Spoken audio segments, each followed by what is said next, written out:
Listen up, Vault Dweller soldiers. Today I have a special video planned for you. I have decided to break down my build and explain how to make your heavy build even more powerful without the use of drugs and using only food. The weapons we will be using for this demonstration will be a bloodied VATS-optimized plasma caster, an explosive MG42, an explosive 2-shot plasma caster, and an explosive Vampires 50 cal. For the armor, I will be using a T51B power armor set using the Overeater's legendary effect. I just want to take note here while I'm going over armor that you really don't need to have legendary effects immediately on your armor, and you also don't really need to use power armor, but in my opinion, it's just the best option, and I always use power armor all the time, just for the added effects and benefits that a heavy build and power armor perk cards can give you, which I will be showing soon. The prefix legendary perks can honestly be very versatile, as you can really use whatever you want for this build, but I highly recommend using either Overeaters, Bolstering, or Vanguards. For the second and third star effects for the power armor though, I would recommend either adding special increases to the second star or action point regen, and for the third star, I would highly recommend either adding the reduce damage by 15% while not moving, or reduce damage by 15% while sprinting. For my perks, I'm running a pretty standard heavy build.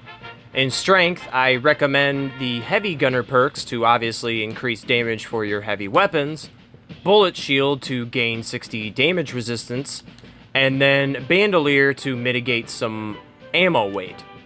In perception, I don't really know what I'd recommend. I just use grenadier to increase my explosives, and then concentrated fire for my VATS and to target limbs and to deal more damage. Honestly, the only thing I'd really change with that is if my agility was a higher level. If it was leveled up max, I would be able to either make concentrated fire 3, or I would increase my suppressor to 2 and have concentrated fire at 2.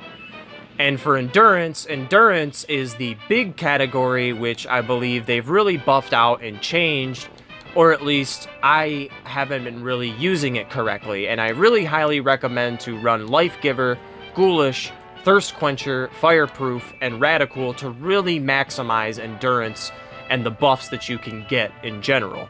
Specifically, Thirst Quencher will add a lot of AP for you. In Charisma, I highly recommend just running Strange in Numbers, and Tenderizer if you can't get Suppressor. I am typically just running Suppressor because of my legendary effects, and I just wanted to add some extra perks onto my build to be more tanky.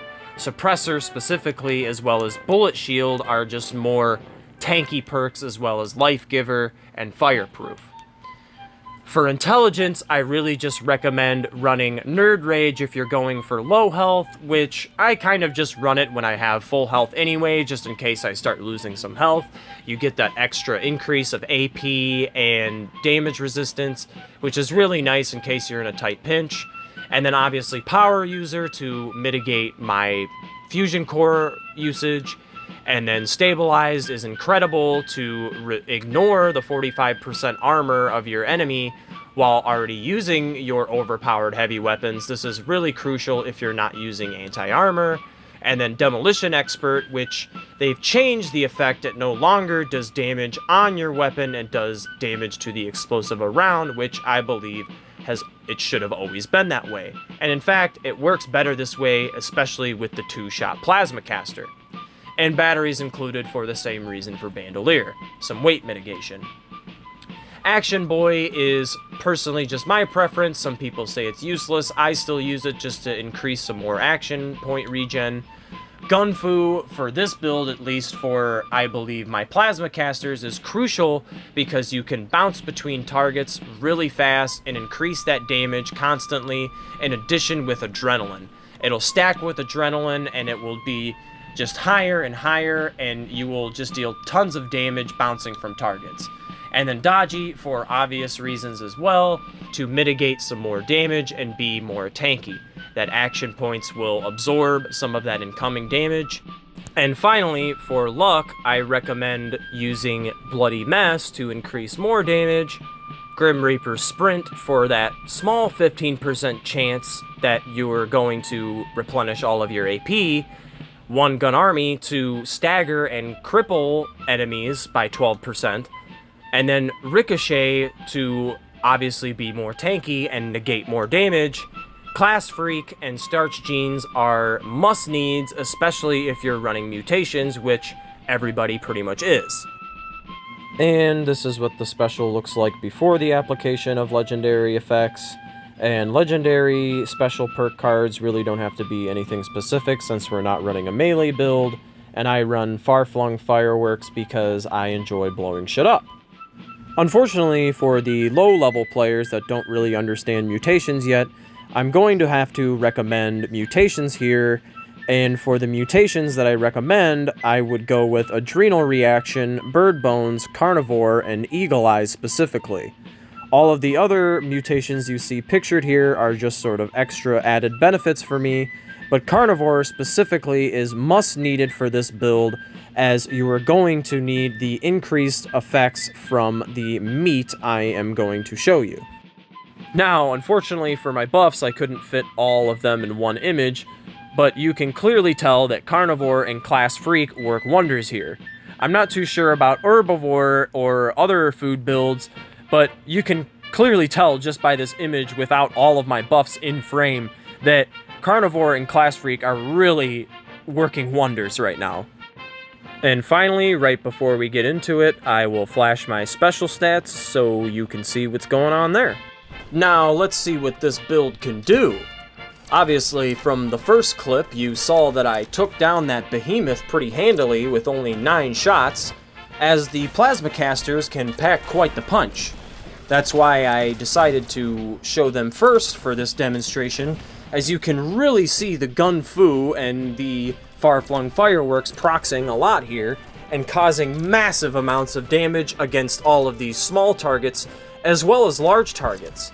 I mean, just look at the quick bounce back and forth between all of these targets. You see me pre-firing or double firing because I'm usually anticipating that I'm going to miss my VATS just because of how wonky VATS works in this game. But I'm usually hitting my shots most of the time, especially right here, that hard shot with the 2-shot. I nailed that guy, and you can really pack a punch with this. And finally, I'm going to quickly show off my MGs just to show off the versatility of the build, showing that you really don't have to just stick to VATS weapons like the plasma caster I was showing. You could still do massive amounts of damage with other weapons such as the 50 cal and LMG, and most likely weapons like the minigun or Gauss minigun. I love this build so far because of just how much damage reduction and how tanky it is and just how quickly I can deal damage, and the fact that I can still use a lot of my favorite weapons and still just pack quite the punch. Well, I think that about wraps this one up for now. If you have any questions, comments, or concerns, please let me know below. And if you enjoyed the video, please like and subscribe. Thank you very much for watching, and I'll catch you guys in the next one. See you later, Vault Dwellers.